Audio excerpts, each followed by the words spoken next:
Ask someone when ancient Egypt began and watch their answer form before they speak. About 3000 BC. They picture pyramids rising from desert sand, golden funeral masks catching torchlight, hieroglyphs carved into temple walls. They picture the first pharaoh, Narmer, wearing the double crown of Upper and Lower Egypt, unifying a civilization that supposedly appeared with his coronation. It's the story taught in every textbook, displayed in every museum, repeated in every documentary. It's also fundamentally wrong. By the time Narmer placed that crown on his head, around 3100 BC, Egyptian civilization had already been evolving for nearly 2000 years. He didn't build a civilization from scattered desert tribes. He inherited organized towns, hierarchical leadership, religious symbolism, international trade networks, and artistic sophistication that stretched back through millennia. The pharaohs didn't create Egypt. They crowned a civilization that already existed.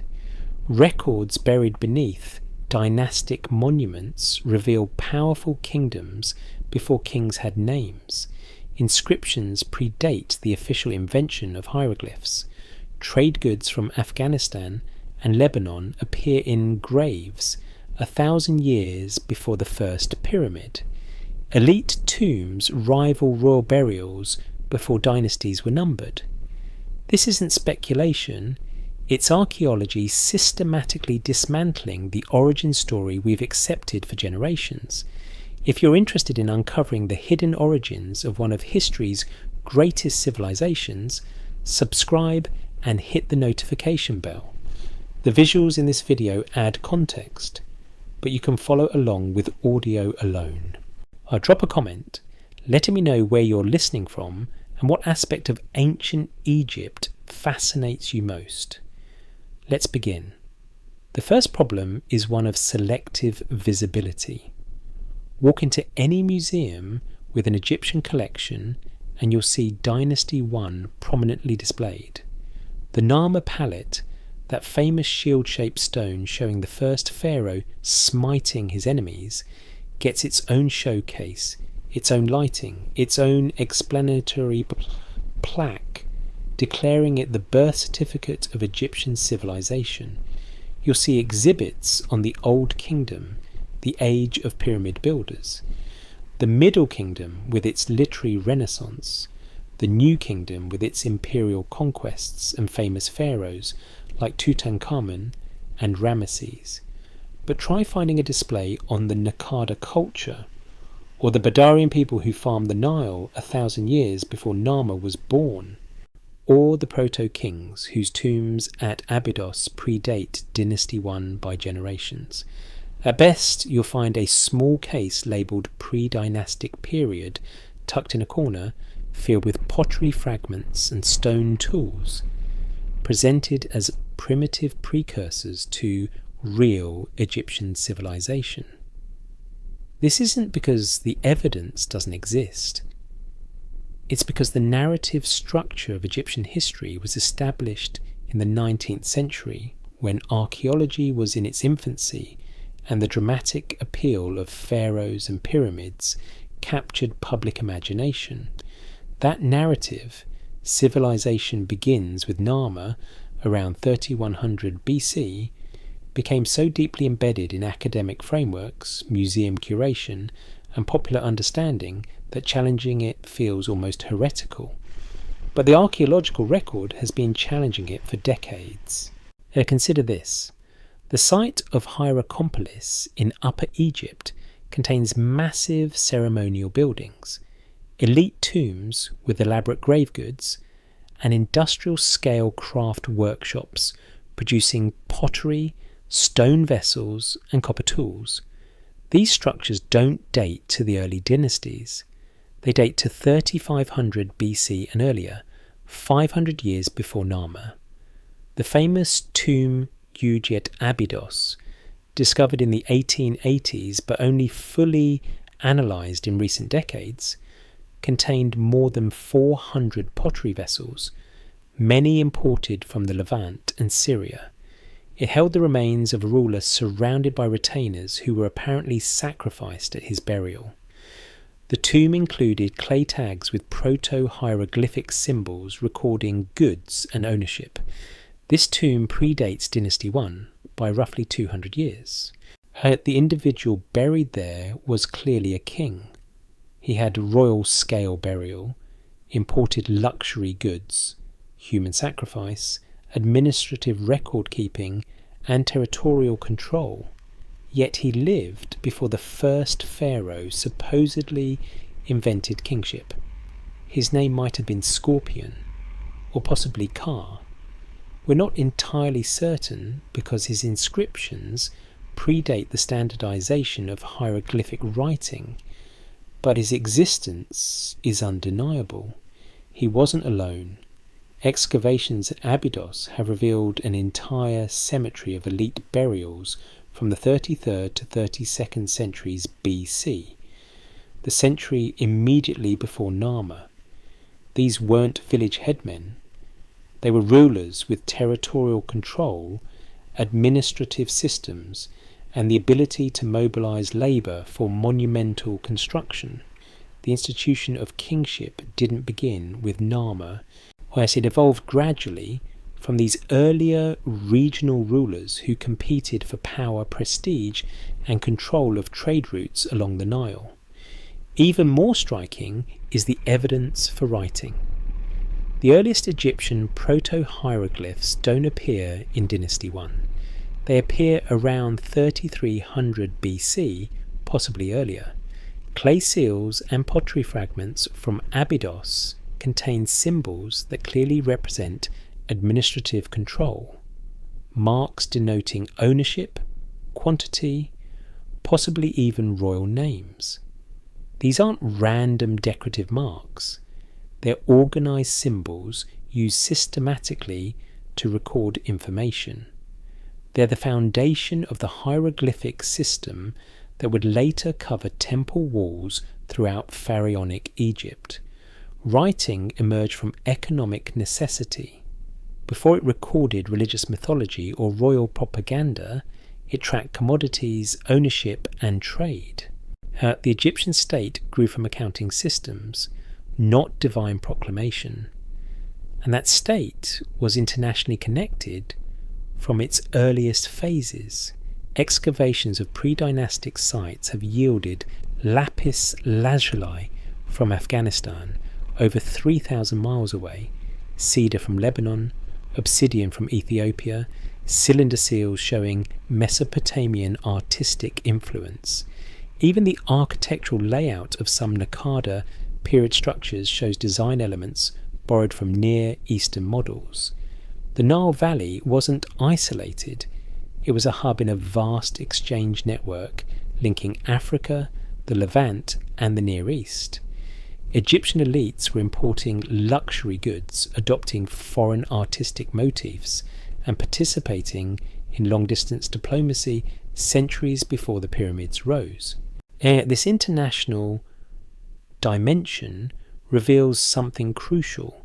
Pre-dynastic Egypt wasn't a local backwater waiting for civilization to arrive. It was a competitive player in a broader world, sophisticated enough to engage in complex trade relationships and cultural exchange.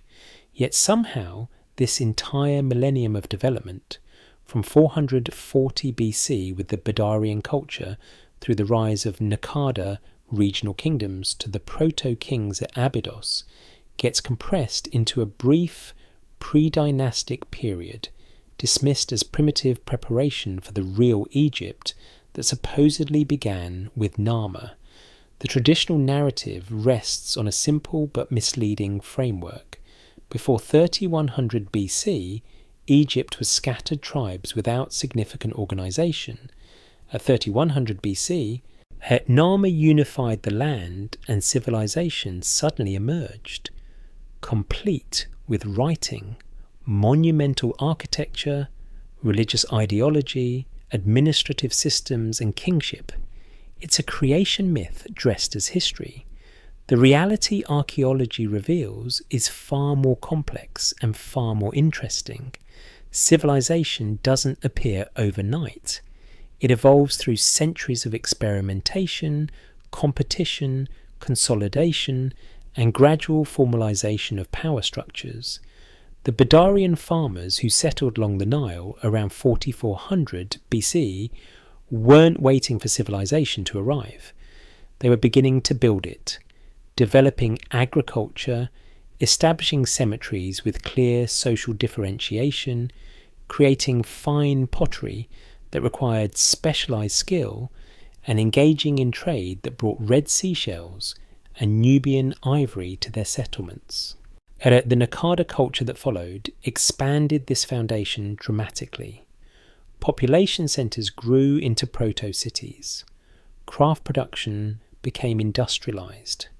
Elite classes emerged with access to imported luxury goods.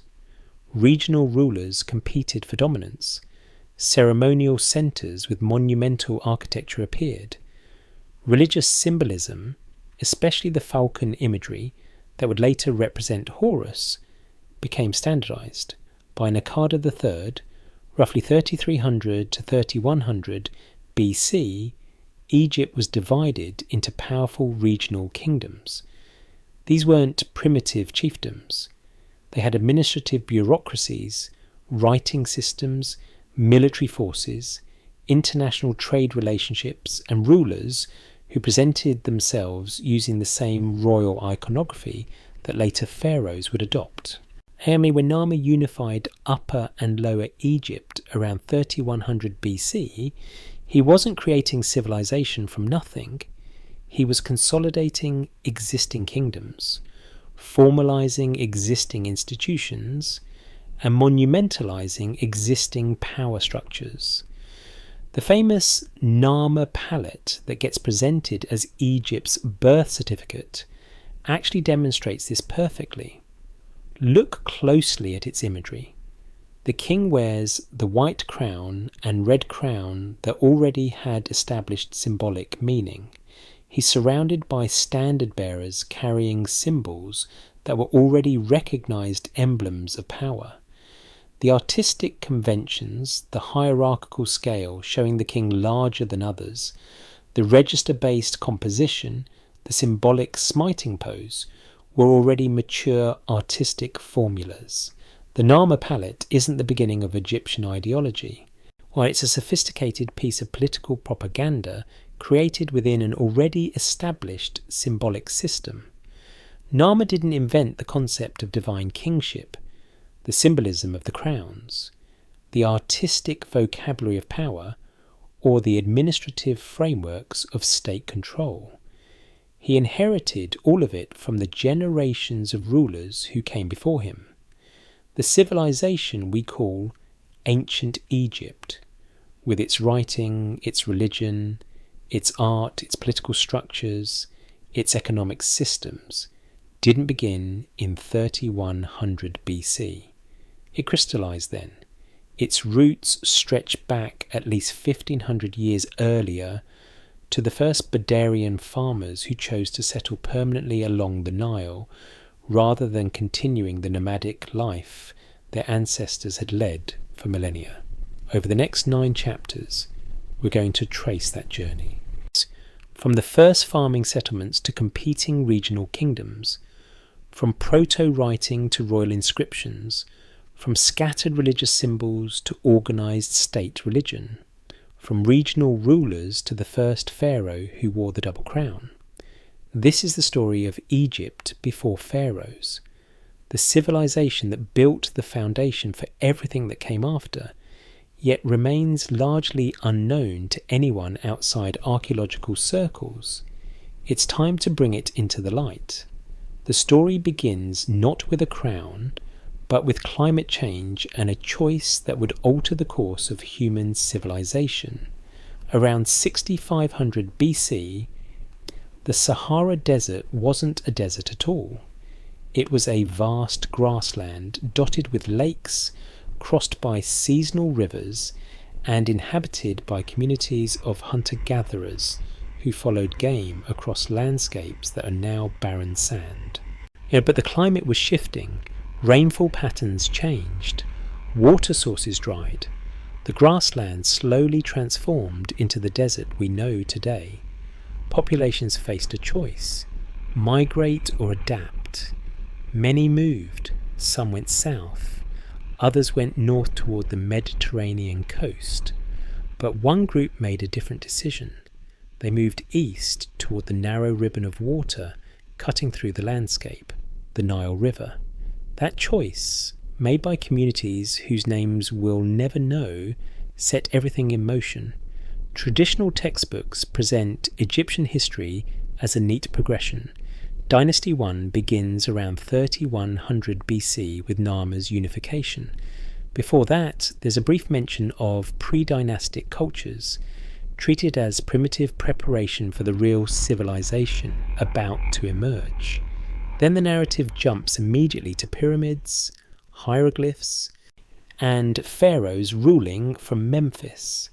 It's a timeline that implies Egypt essentially appeared in one dramatic moment, unification sparking civilization.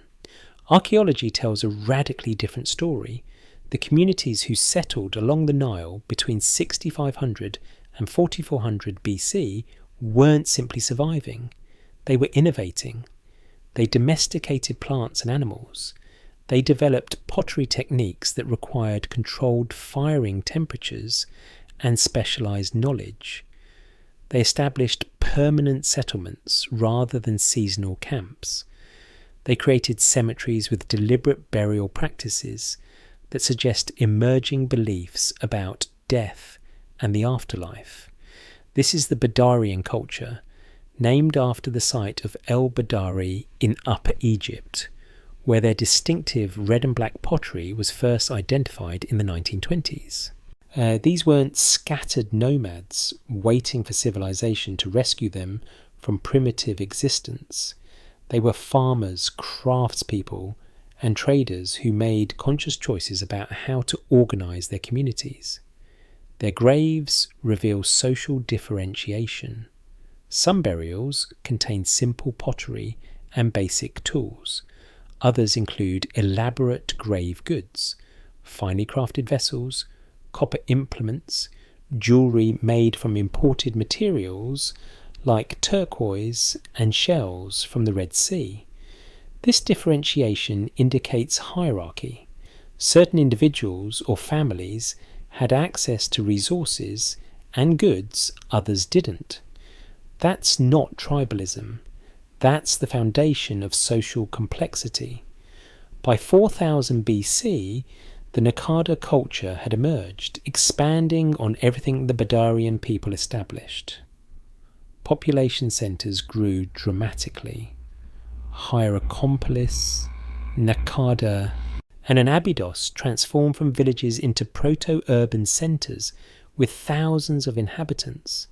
Craft production became specialised and industrialised, workshops producing ceramics, stone vessels, and copper tools on scales that required organised labour and resource management. Regional elites didn't just accumulate wealth, they built power. Elite tombs from this period rival early dynastic royal burials in scale and complexity. They mobilised labour for construction projects. They controlled trade networks, bringing lapis lazuli from Afghanistan and cedar from Lebanon. They developed standardised religious iconography, especially falcon imagery that would later represent Horus, the divine patron of kingship. By 3500 BC, 600 years before Narmer, Egypt had competing regional kingdoms with administrative systems and military capacity, monumental architecture, and rulers who presented themselves using royal symbolism. This 1500-year development gets compressed in traditional narratives into a brief transitional phase, as if these centuries of innovation, competition, and state formation were merely the warm-up act before the real show began. But the evidence is undeniable. By the time Narmer unified Upper and Lower Egypt, the civilization we associate with Pharaonic Egypt, its agricultural foundation, its trade networks, its religious frameworks, its political institutions, its artistic conventions, its writing system, its concept of divine kingship, already existed. The crown didn't create Egypt, it crowned what was already there. So if the pharaohs didn't invent Egyptian civilization, who did? The answer lies in the forgotten millennium between 6500 and 3100 BC, in the farmers who chose the Nile, the craftspeople who perfected their techniques across generations, the traders who built international networks, the regional rulers who competed for power, and the administrators who developed systems to manage increasingly complex societies. These people, whose individual names are lost, but whose collective legacy shaped history, built Egypt. The pharaohs simply made it official. The Badarian people left no written records, no king lists, no temple inscriptions declaring their achievements. Yet they left something more fundamental, the blueprint for settled life along the Nile that would sustain Egyptian civilization for 3,000 years. Between 4400 and 4000 BC, while most of the world's population still followed herds and seasonal harvests, the Badarian culture established permanent agricultural communities in Upper Egypt, particularly around modern-day Kaul and Mostageda. They weren't the first humans to inhabit the Nile Valley. Evidence of earlier occupation exists, but they were the first to commit fully to agricultural life, abandoning the mobility that had defined human existence for millennia. That commitment required sophisticated knowledge. The Nile's annual flood cycle was both blessing and challenge.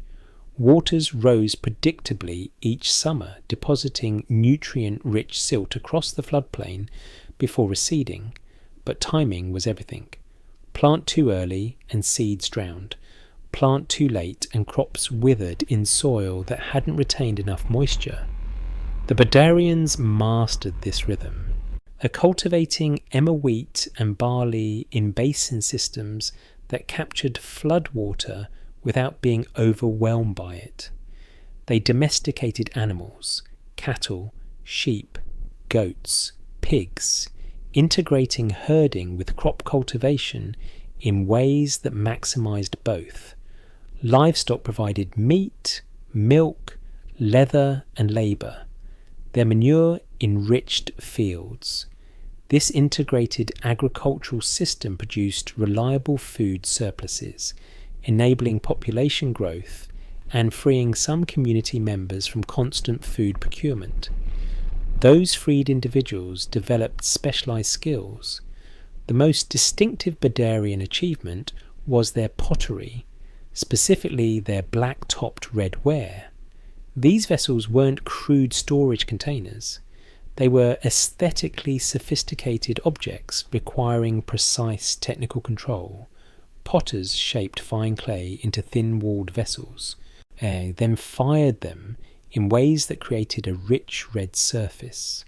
In the final firing stage, they inverted the vessels in oxygen-poor conditions, creating a lustrous black finish on the rims and upper portions. This technique required understanding fire chemistry, temperature control, and timing. It required practice, failure, refinement across generations. It required teaching apprentices. The existence of such specialized craft production indicates labor division, some people farming, others crafting, suggesting economic complexity beyond subsistence survival. Their cemeteries reveal even more. Badarian graves weren't randomly scattered burial spots. They were organized necropolises, carefully planned spaces where the dead, were laid in consistent orientations, typically on their left sides facing west. Bodies were wrapped in matting or animal skins, placed in shallow oval pits, accompanied by grave goods. Here's where social differentiation becomes visible.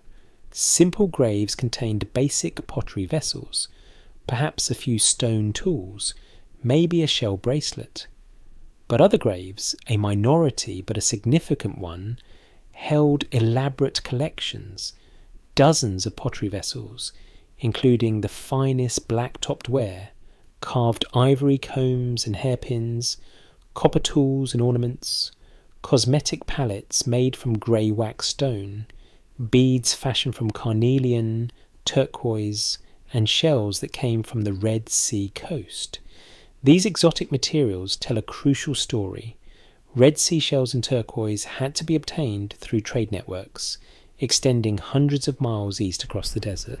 Some grave goods show connections to Nubia in the south.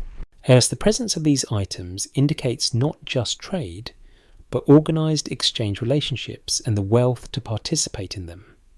Certain Badarians had access to resources others didn't. They could afford luxury goods. They could commission fine craft work. Their burials received special treatment. This isn't accidental inequality. It's structured social hierarchy, the foundation of class differentiation that would characterise all subsequent Egyptian society. The Badarian culture also reveals emerging religious thought. Bodies were buried with care and ceremony. Grave goods suggest belief in an afterlife where the deceased would need provisions. Some burials included figurines, small clay or ivory representations of humans and animals whose purpose we can only infer but which clearly held symbolic significance. These weren't primitive nomads stumbling towards civilization. They were agricultural innovators who transformed the Nile Valley into productive farmland, skilled craftspeople who perfected techniques requiring years of training, traders who built networks across hundreds of miles, communities who buried their dead with ceremony and belief in something beyond physical existence. They had no kings, no monumental architecture, no written language, yet they established everything that made later Egyptian civilization possible: intensive agriculture, craft specialization, trade networks, social hierarchy, religious practice, and the commitment to permanent settlement along the Nile. Civilization doesn't begin when rulers appear or when monuments rise. It begins when communities choose to stay, to plant, to build, and to organise themselves in ways that bind generations together in a single place. The Badarians made that choice. Everything that followed, the regional kingdoms, the competing rulers, the proto-kings, and eventually the pharaohs themselves, grew from the foundation they laid. Around 4000 BC, something shifted in the Nile Valley. Population centres began growing at unprecedented rates. What had been agricultural villages transformed into proto-urban centres with thousands of inhabitants.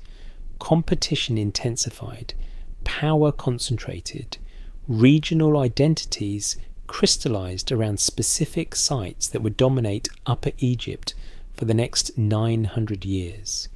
This era, known archaeologically as the Naqada culture, wasn't a unified period of gradual progress.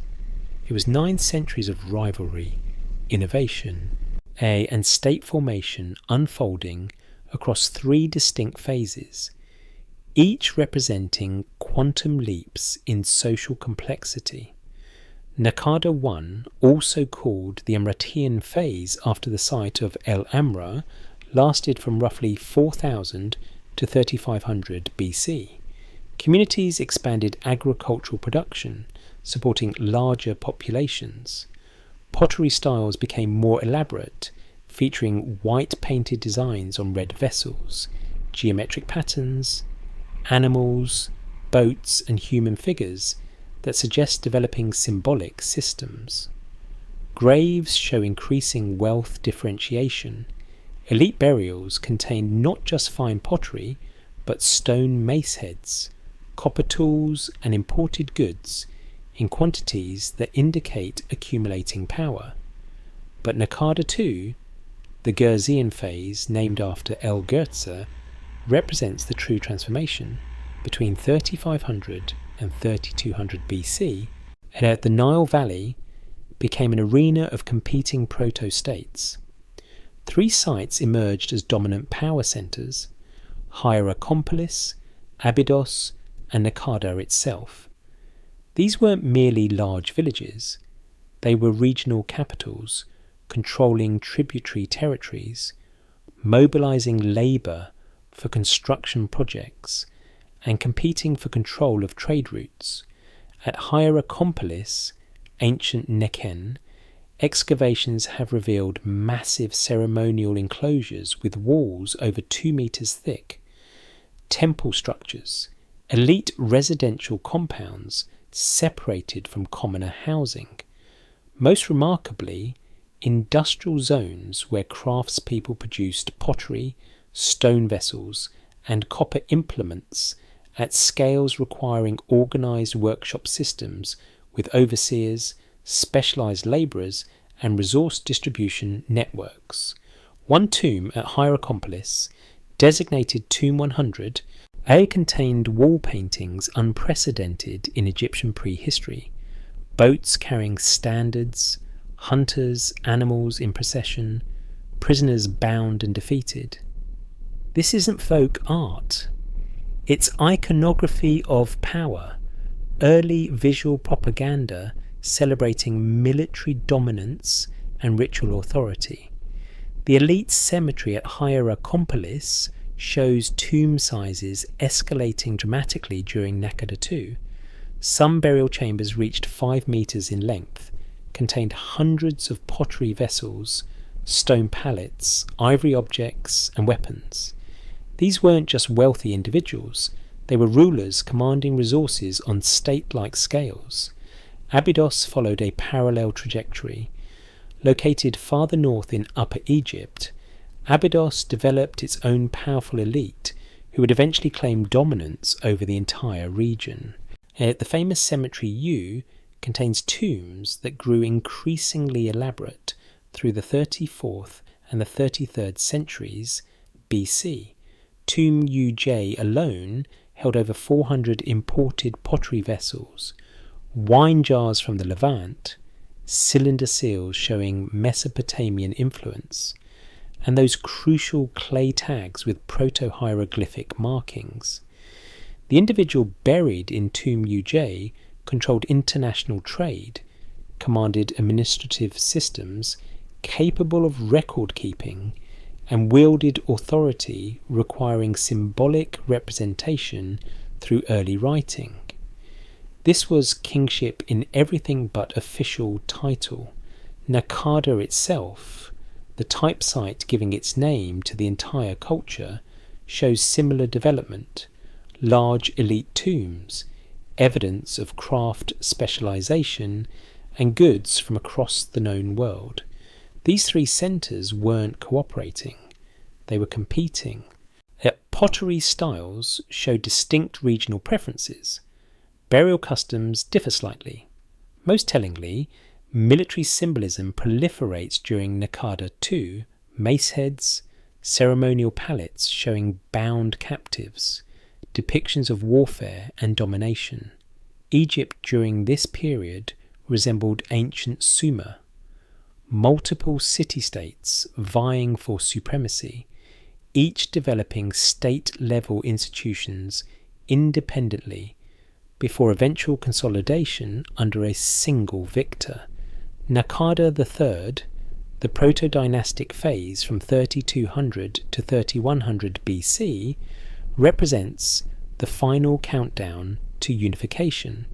This century witnessed the emergence of identifiable rulers whose names appear in proto-hieroglyphic inscriptions: Scorpion, Ka, Irie Hor. Each controlled territories, commanded armies, built monumental structures, yet and presented themselves using iconography virtually identical to later pharaohs. Royal symbolism became standardized. The white crown of Upper Egypt, the smiting pose showing kings defeating enemies, falcon imagery representing divine authority, serex, rectangular frames containing royal names that would become standard throughout dynastic periods. By the time Narmer unified Egypt around 3100 BC, the institution of kingship was already mature. Administrative systems were operational.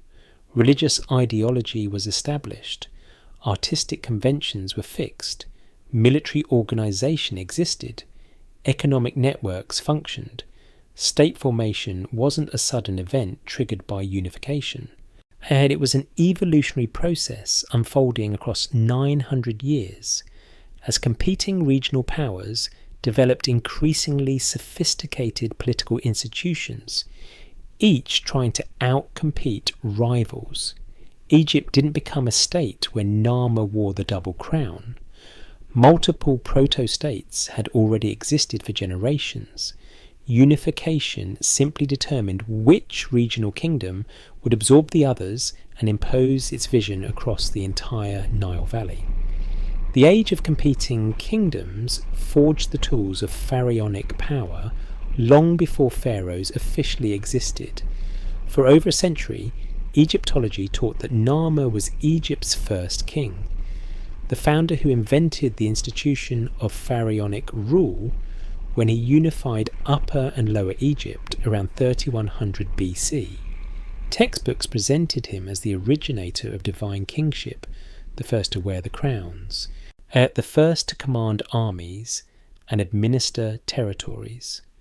Then archaeologists started finding their tombs, not subordinate chiefs, not wealthy elites, kings, rulers who wielded royal authority, commanded territories, conducted religious ceremonies, and presented themselves using the exact iconography later pharaohs would adopt. These men ruled Egypt before Egypt officially existed. Their names are fragmentary. Some we know only by symbols. Others left inscriptions so early that we're still deciphering them. But their existence fundamentally rewrites the origin of Egyptian kingship. The most famous is Scorpion II. His name comes from a ceremonial mace head discovered at Hierakonpolis in the 1890s, now housed in Oxford's Ashmolean Museum. The mace head depicts a king wearing the white crown of Upper Egypt, the same headjet crown that Narmer would later wear, that every pharaoh of the Old Kingdom would claim as their emblem of sovereignty over southern Egypt. Scorpion holds a ceremonial hoe, participating in an irrigation ritual. Behind him, standard bearers carry emblems representing territorial divisions. Below, workers dig canals. The imagery isn't primitive or experimental. It's fully developed royal propaganda showing the king as the source of agricultural prosperity, the mediator between divine order and human survival. This mace head predates Narmer by approximately one generation, perhaps 30 to 50 years. Scorpion wasn't preparing the ground for kingship. He was practicing it. His tomb hasn't been definitively identified, though some scholars believe he might be buried in Cemetery U at Abydos, possibly in one of the chambers near the famous Tomb UJ.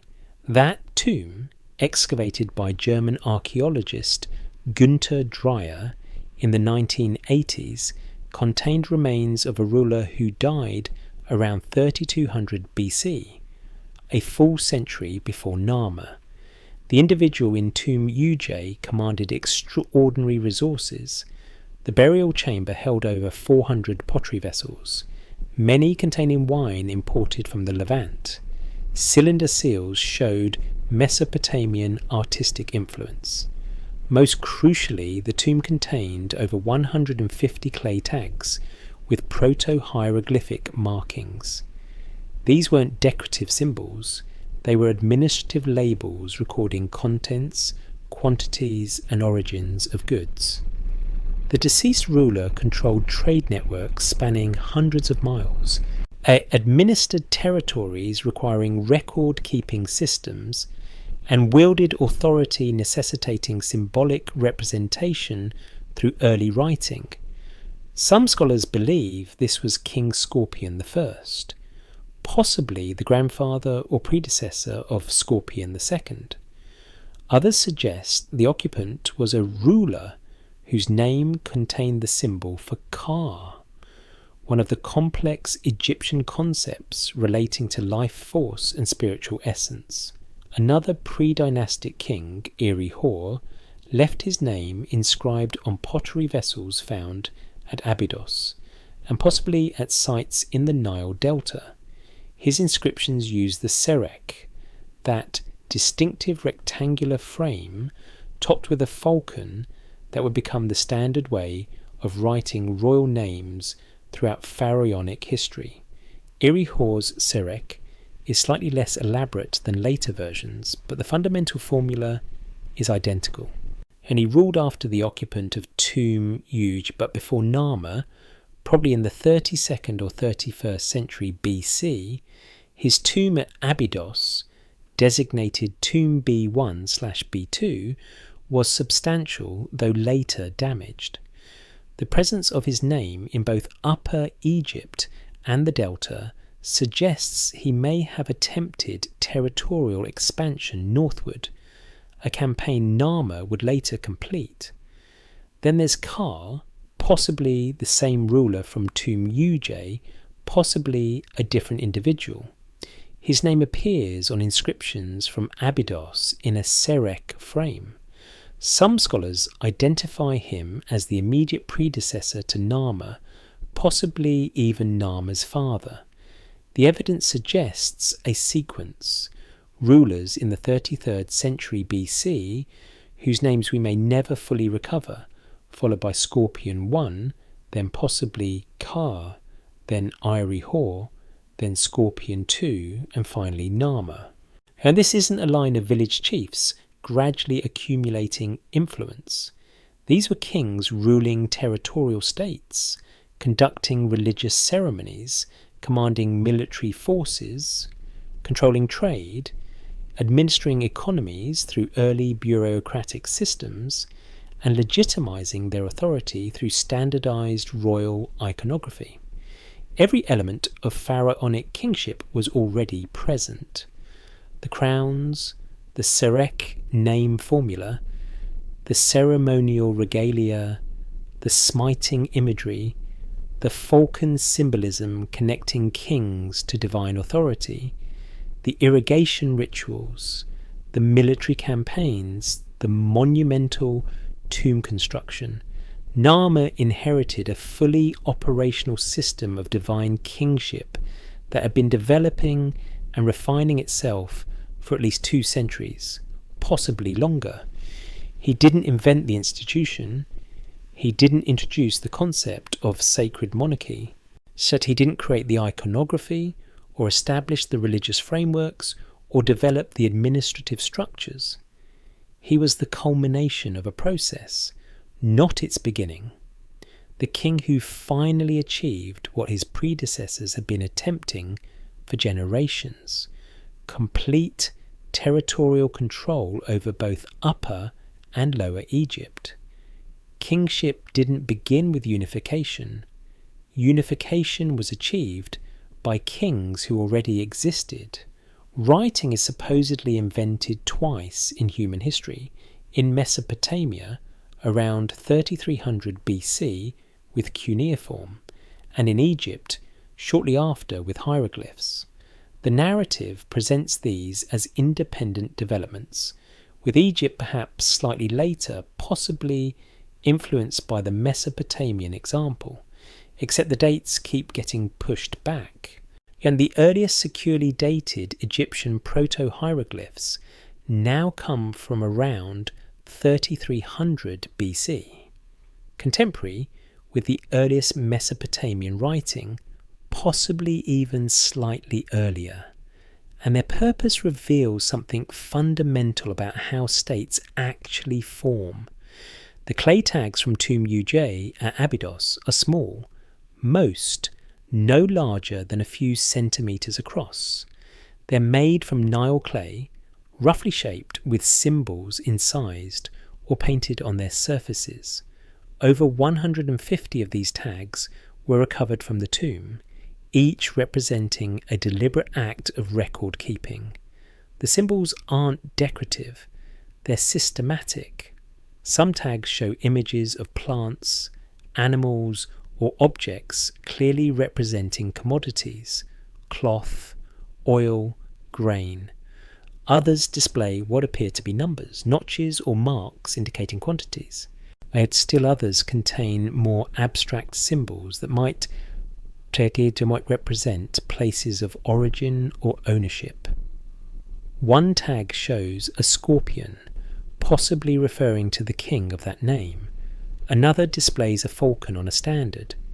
Several contain combinations of symbols that suggest they're recording complex information. What goods, how many, from where, belonging to whom. These tags weren't literary texts. They weren't religious inscriptions. They weren't royal proclamations or mythological narratives. They were administrative labels, the equivalent of inventory receipts, shipment records, or warehouse documentation. This is how writing begins, not with poetry or prayer, but with accounting. The pattern mirrors Mesopotamian development almost exactly. The earliest cuneiform tablets from Uruk aren't epic poems or temple hymns. They're economic records, quantities of barley, numbers of sheep, amounts of beer distributed to workers. Mesopotamian scribes developed writing to track goods moving through temple and palace economies. Egyptian administrators faced identical challenges. As regional rulers accumulated power during Naqada 2 and 3, they controlled increasingly complex economic systems. Trade networks brought goods from the Levant, Nubia, and beyond. Agricultural surpluses needed distribution. Craft workshops required resource allocation. Tribute flowed from subordinate territories. Managing this complexity without record keeping was impossible beyond a certain scale. Memory fails.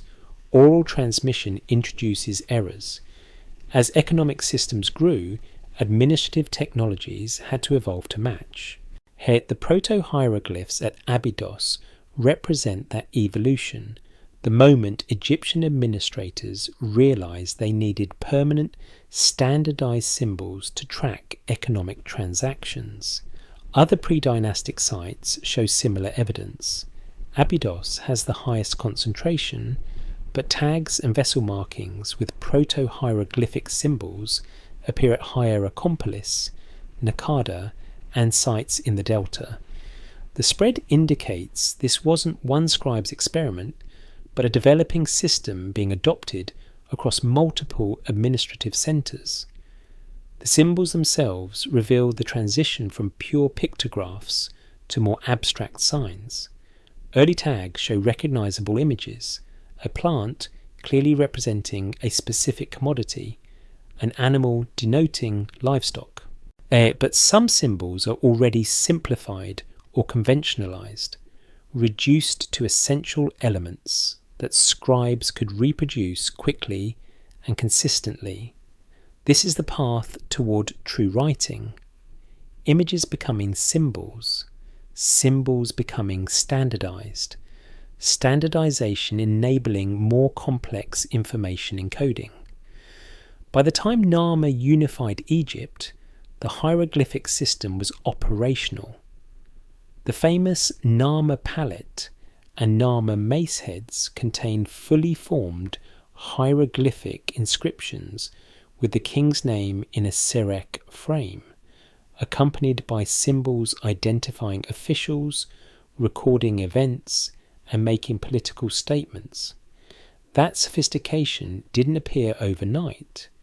It developed from decades of administrative practice during the reigns of Scorpion, Ka, Iri Hor, and other pre-dynastic rulers. Here's the crucial insight. States don't emerge from military conquest or religious ideology alone.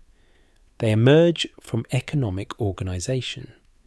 Before you can have a king, you need surplus production to support non-farming populations. Before you can have temples, you need resources to build them. Before you can field armies, you need systems to feed and equip soldiers. Before you can control territory, you need administrators to manage it. All of this requires tracking resources, knowing what you have, where it is, who owes what, where goods are coming from and going to. Writing emerges from that necessity. The Egyptian state didn't develop bureaucracy after writing was invented. Writing was invented because bureaucracy was developing. Those clay tags at Abydos, mundane, practical, recording oil jars and grain sacks, represent something more significant than later temple inscriptions proclaiming divine kingship.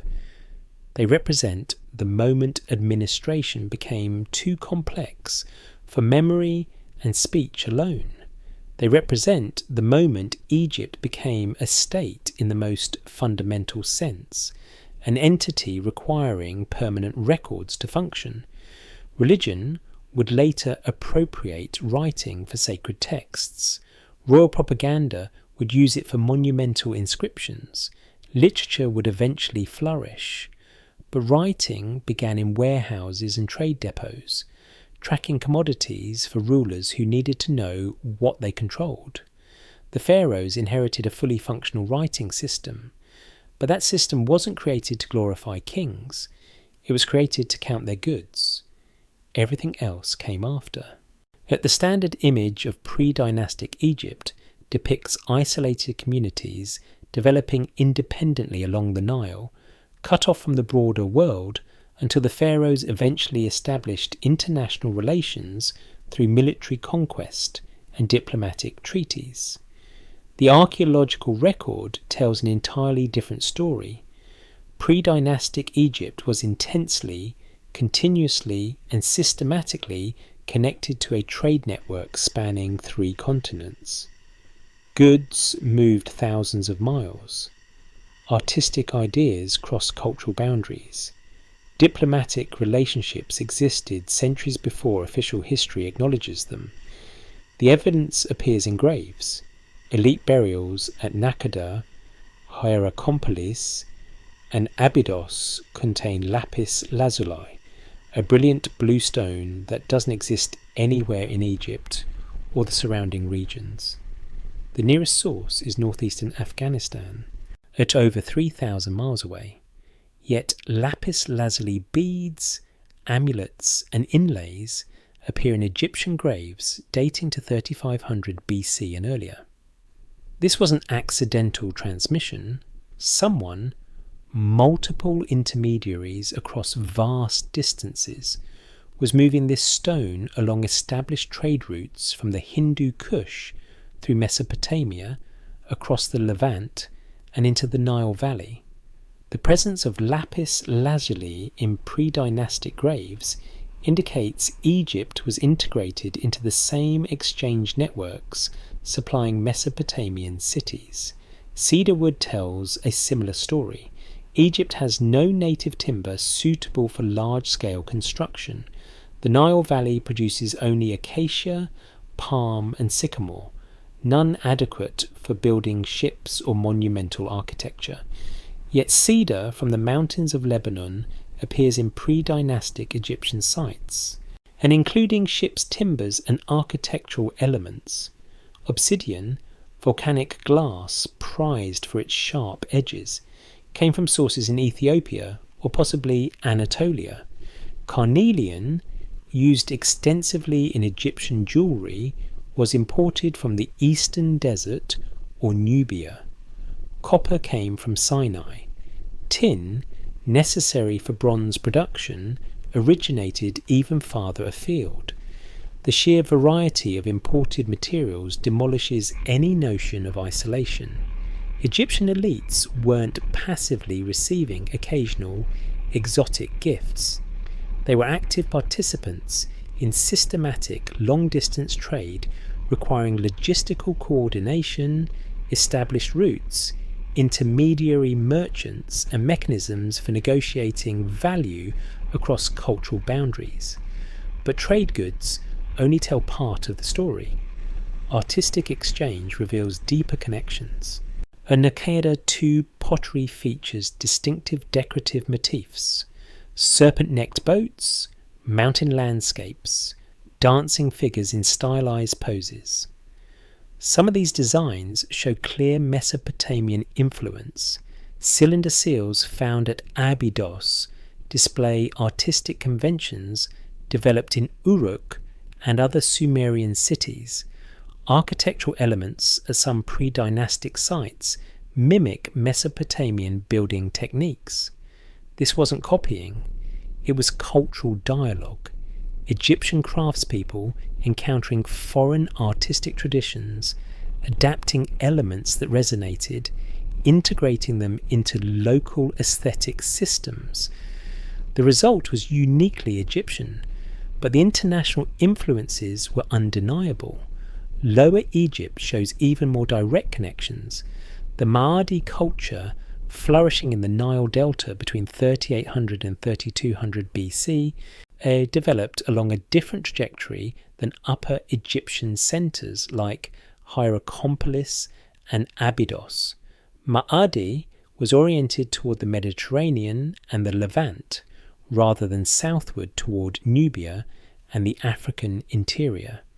Excavations at Ma'adi and related sites like Buto reveal extensive evidence of Levantine contact. Palestinian pottery appears in significant quantities. Storage jars with distinctive shapes and fabrics originated in Canaan. Architectural styles show Levantine influence. The economy was structured around Mediterranean trade rather than Nile-based exchange. Ma'adi settlements functioned as trading entrepôts, intermediary centres where goods from the Levant entered Egypt, and Egyptian products moved north toward Asia. Copper from Sinai was processed at Ma'adi before distribution. Agricultural products were collected for export. The settlements had underground storage facilities, suggesting long-term warehousing for commercial purposes. This northern trade network operated independently from Upper Egyptian systems until the unification. Lower Egypt was an empty territory waiting for southern conquest. It had its own complex society with distinct material culture, different trade partnerships, and separate political organisation. When Narmer unified Egypt around 3100 BC, he wasn't imposing civilization on primitive northern territories. He was consolidating two already developed regions with different international connections. Upper Egypt oriented toward Africa and the Red Sea trade, Lower Egypt oriented toward the Mediterranean and Levant. The unification merged their networks, giving dynastic Egypt access to trade routes spanning from Afghanistan to the Mediterranean, from sub-Saharan Africa to Mesopotamia. But those networks existed before unification. They had been operating for centuries, growing more sophisticated with each generation. Trade wasn't a consequence of state formation, it was a driver of it. Rulers who controlled trade routes accumulated wealth. Wealth enabled military power. Military power secured more territory and more trade access. Competition for trade dominance pushed regional centres towards state-level organisation. The international connections predating the Pharaohs weren't peripheral to Egyptian development. They were central to it. Civilization doesn't emerge from isolation. It emerges from exchange. of goods, of ideas, of techniques, of people. Here, the Nile Valley became the cradle of Egyptian civilization precisely because it was a crossroads, a connector between Africa, Asia, and the Mediterranean world. The pharaohs inherited an Egypt already globalized, already cosmopolitan, already participating in diplomatic and economic relationships spanning the known world. They didn't open Egypt to international contact. They formalized and expanded connections that were already ancient.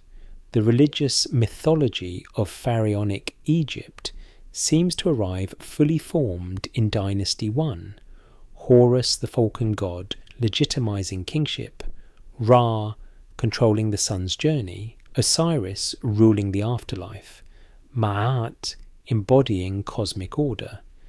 Temple walls from the Old Kingdom onward present these deities with elaborate mythologies, complex relationships, and detailed iconographies. But symbols precede names.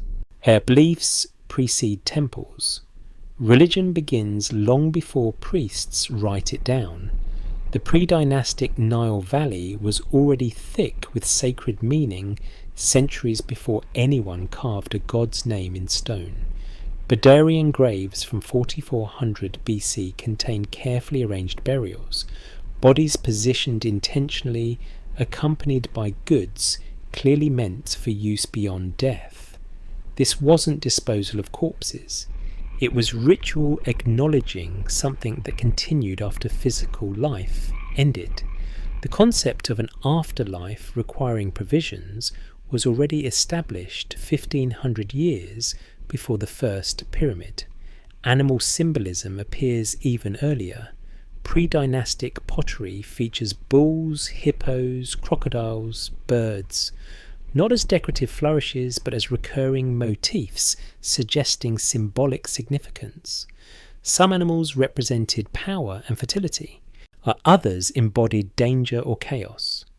The symbolic vocabulary existed before anyone systematized it into formal mythology. One animal dominates above all others: the falcon. Falcon imagery saturates pre-dynastic art, carved on cosmetic palettes, painted on pottery, moulded into amulets, depicted on ceremonial objects. Falcons appear atop standards carried in processions, shown on the Hierakonpolis tomb paintings. They perch above royal serex in the earliest proto-hieroglyphic inscriptions.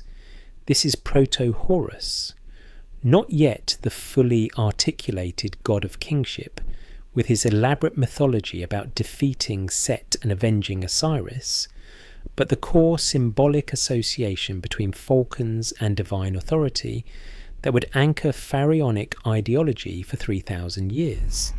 Why falcons?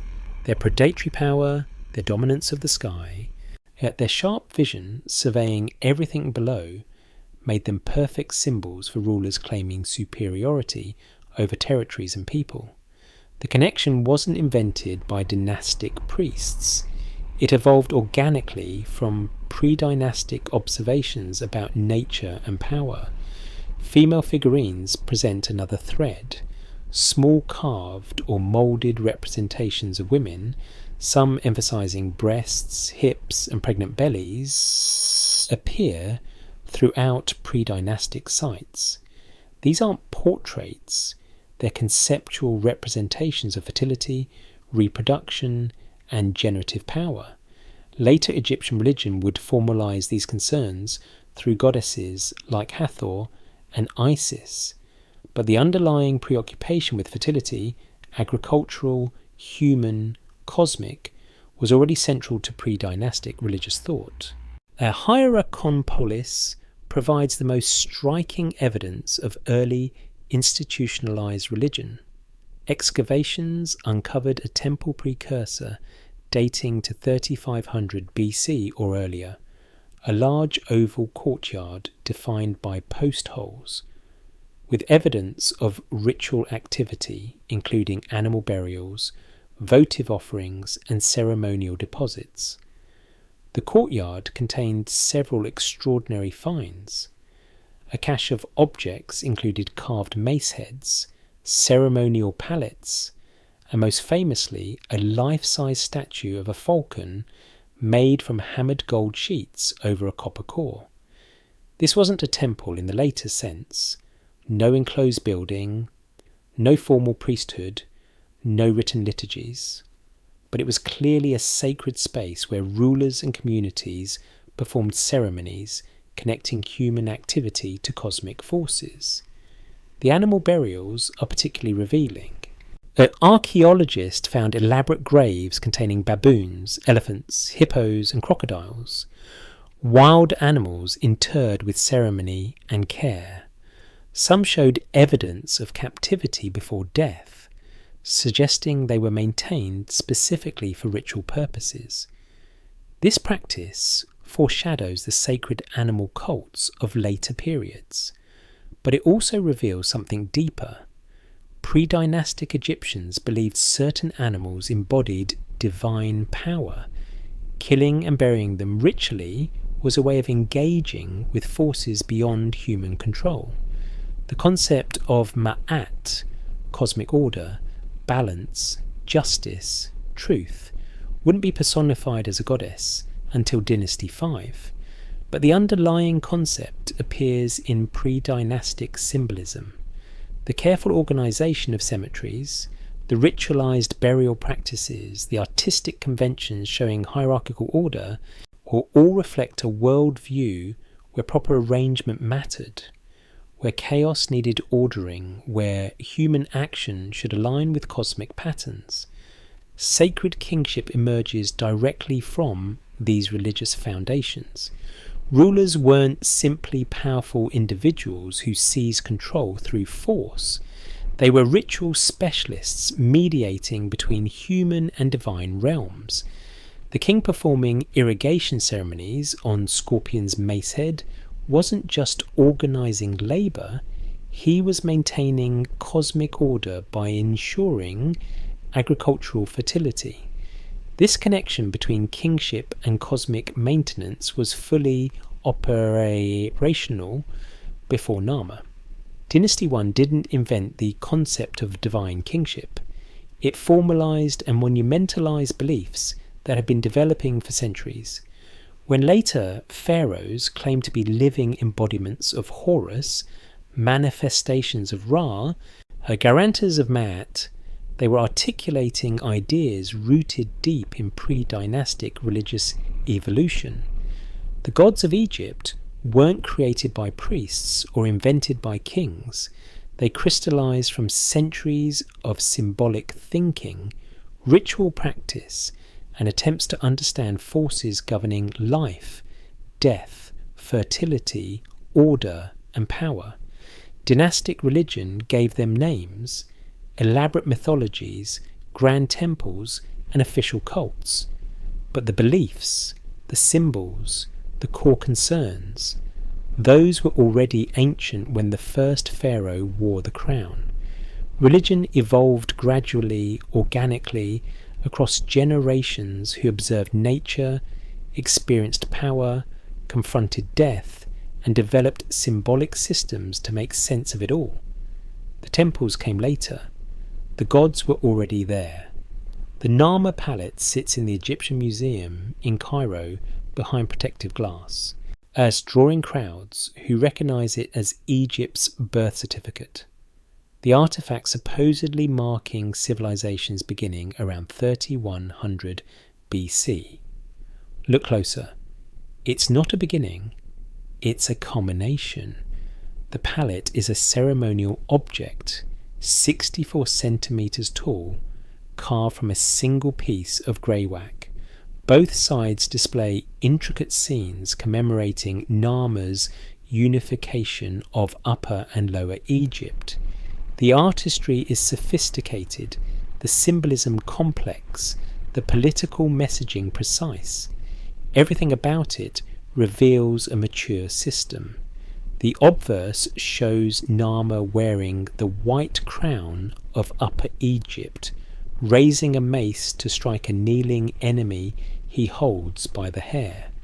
This is the iconic smiting pose, king as divine warrior defeating chaos. Behind Narmer stands an attendant carrying his sandals. Above the enemy floats a falcon, Horus, perching on papyrus stems emerging from a human-headed land symbol, representing the king's divine authority over conquered territory. This isn't experimental iconography. Every element follows established conventions. The smiting pose appears on earlier ceremonial objects from Hierakonpolis and Abydos. The falcon as royal symbol had been standard for generations. The hierarchical scale showing the king larger than others was already traditional. Even the artistic technique, raised relief carving with precise attention to anatomical detail, represents mastered craft traditions. The reverse shows Narmer wearing the red crown of Lower Egypt, reviewing rows of decapitated enemies. Officials carry standards topped with symbols representing different regions or deities. At the bottom, a bull, another royal symbol, breaks through a fortification while trampling an enemy. The double crown symbolism is crucial. Narmer wears both crowns on the same monument, declaring control over Upper and Lower Egypt. But the crowns themselves weren't invented for this moment.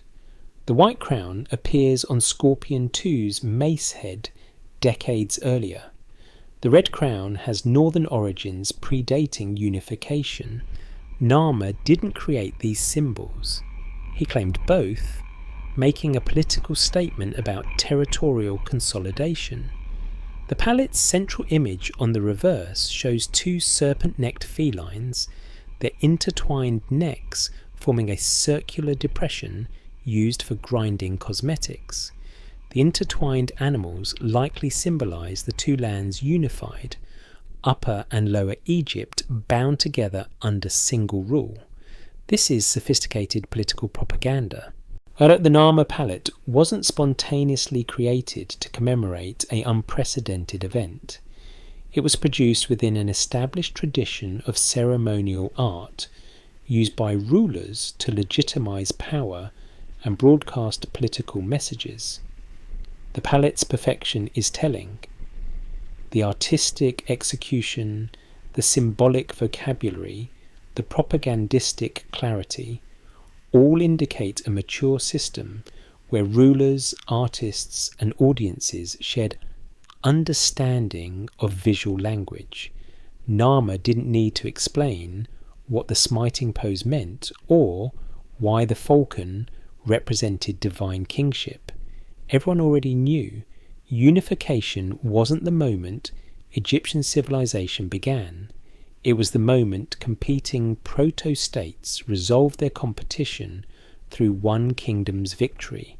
Narmer consolidated existing power structures, appropriated established symbols, and formalized institutions that had been evolving for centuries.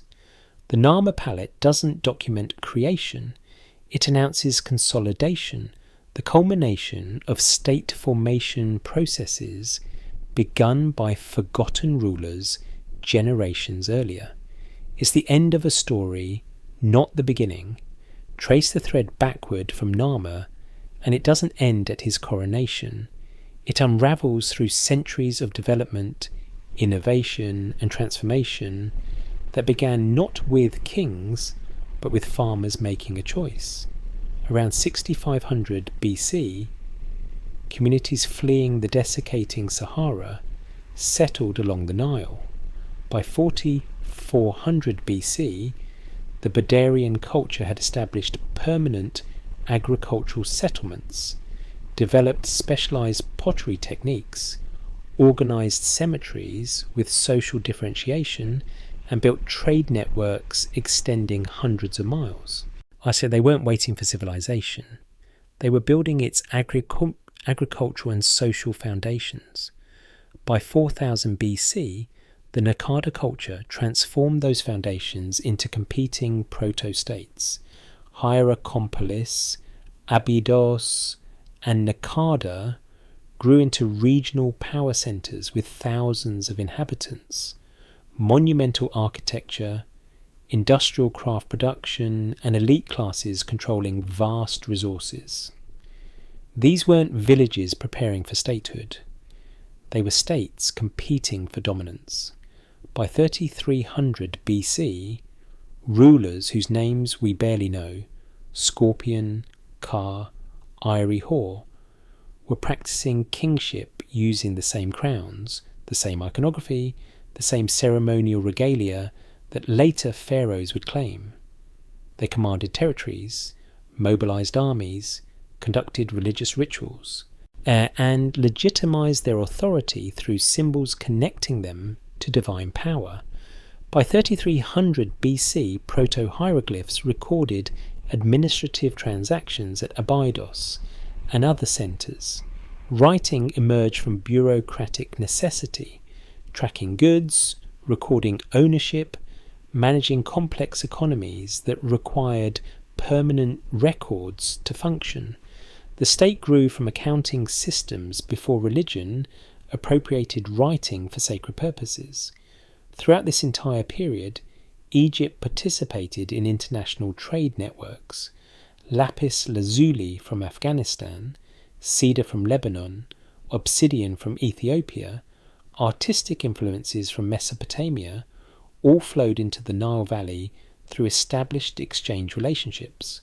The Mahdi culture in Lower Egypt maintained separate connections to the Levant, creating parallel trade systems that unification would eventually merge. Religious beliefs evolved gradually from Badarian concepts of afterlife through animal symbolism to falcon imagery representing divine kingship. Temple precursors at Hierakonpolis show institutionalized ritual practice by 3500 be sacred kingship, rulers mediating between human and cosmic realms, was operational centuries before Dynasty 1. When Narmer unified Egypt around 3100 BC, every element of pharaonic civilization already existed. The agricultural systems feeding populations, the craft specializations producing goods, the trade networks connecting continents, the writing recording transactions, the religious frameworks legitimizing power, the artistic conventions communicating ideology, the administrative structures managing territories. The Narmer palette, that supposed birth certificate, actually documents consolidation, one regional kingdom finally achieving what others had attempted for generations. Complete control over both Upper and Lower Egypt. Egyptian civilization didn't begin in 3100 BC, it crystallized then. Its foundations stretch back at least 1500 years, arguably 2000 years, if we include the earliest agricultural settlements. This matters because it reveals how civilizations actually form. They don't appear overnight through singular genius or divine intervention. They emerge through incremental innovations across generations. Farmers improving techniques, craftspeople perfecting skills, traders establishing routes, administrators developing record keeping, rulers competing for power, religious specialists creating symbolic systems. Each generation builds on previous foundations, occasionally making breakthroughs, sometimes experiencing setbacks, gradually creating complexity that eventually reaches critical mass and crystallizes into recognizable state-level organization. The pharaohs didn't invent Egypt. They inherited administrative systems, religious frameworks, political hierarchies, economic networks, and writing systems developed through centuries of collective effort by people whose names were never recorded, but whose legacy shaped history. The crown wasn't the spark, it was the announcement. The moment accumulated, developments reached sufficient integration to support unified territorial control under single dynastic rule. Egypt before Pharaohs wasn't prehistory waiting for history to begin. It was civilization in formation, as real and significant as anything that followed. The people who built it deserve recognition. This is their story, the civilization you've never heard of.